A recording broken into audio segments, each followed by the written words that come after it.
It's not. President, do you envision a trilateral summit with Putin and President Zelensky? Wait 1 second.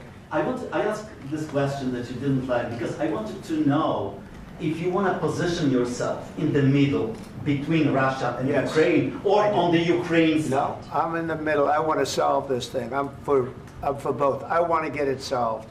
And it's wonderful to speak badly about somebody else, but I want to get it solved. If we can solve it, great. If we can't solve it, they're going to have to fight it out, and who knows what's going to happen.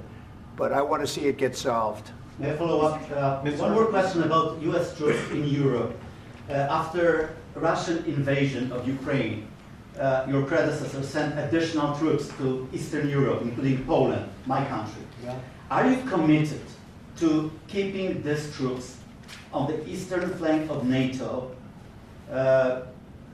in the future? I'm very committed to Poland. I think Poland has really stepped up and done a great job for NATO. They, as you know, they paid more than they had to. They are one of the finest groups of people I've ever known. I'm very committed to Poland. What about Baltics? Poland's in a tough neighborhood, you know. What about the Baltics? The Baltics, they got a lot of, it's a tough neighborhood too, but we're committed. We're going to be very committed, and we're committed to NATO. But NATO has to step up, and the Europeans have to step up more than they have. And I want to see them equalize, because they are in for far less than we're in, and they should be at least equal. You understand that? Why is the United States, we have an ocean in between, why is the United States in for so much more money and other things as Europe? With that being said, and as you said, they've also been obviously very helpful, but we have put in far more than they have, and I think they should equalize. Mr. President, Please, go ahead. I'll ask you about the agreement again today. What changed between the first time that Secretary Bessent gave President Zelensky the agreement and today for the signing? We made a deal.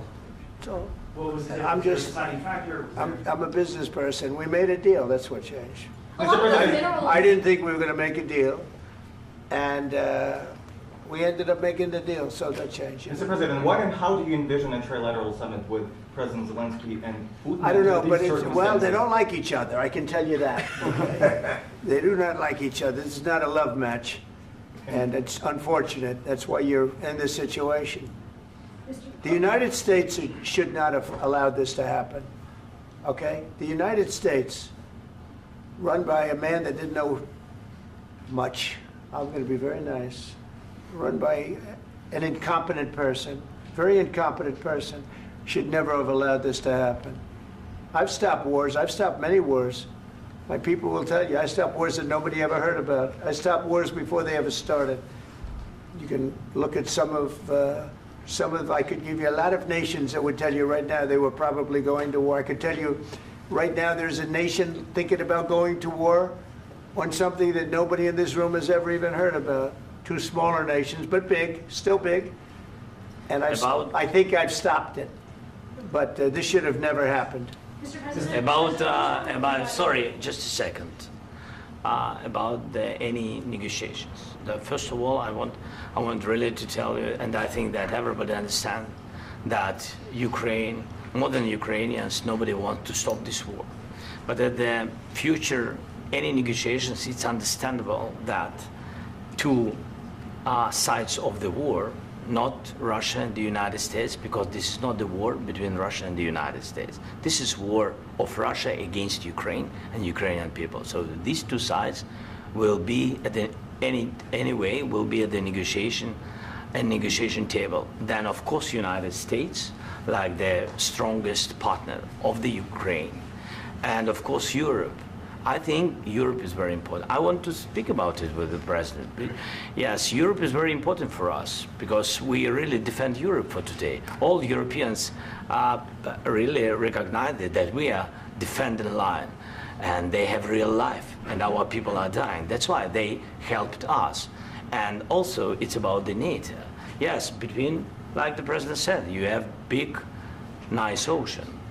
Yes, between us. But if we will not stay, Russia will go further to Baltics and to Poland, by the way. But first to the Baltics. It's understandable for them because they've been They've been in the USSR, you know, they've been one of the republics of the USSR, and Putin wants to bring them back to his empire. It's a fact. And when he will go there, if we will not stay, you will fight. Your American soldiers, it doesn't matter, do you have ocean or not, your soldiers will fight. Mr. President, would you be willing to visit Ukraine, maybe Kyiv or Odessa, which is known to be a dirty river of the Black Sea? It was my question. I'm sorry. I don't want to talk about Odessa now. Let's not talk about Odessa. I want to talk about making a deal, getting peace. We don't have to talk about Odessa, but a lot of cities have been destroyed. There are a lot of cities that are not recognizable. There's not a building standing. No, no. And a lot of things Mr. President, you have to come and to look.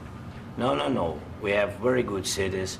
Yes, a lot of things have been destroyed, but mostly cities alive, and people work, and children go to school. Sometimes it's very difficult. Sometimes closer to front line, children have to go to underground schools or online, but we live. Ukraine is fighting and Ukraine lives. This is very important. And maybe it's Putin is sharing this information that he destroyed us.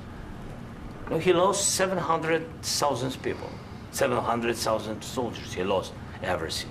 Yes. So, Mr. President, one more. I mentioned Poland. first of all, I want really to tell you, and I think that everybody understands that Ukraine, more than Ukrainians, nobody wants to stop this war.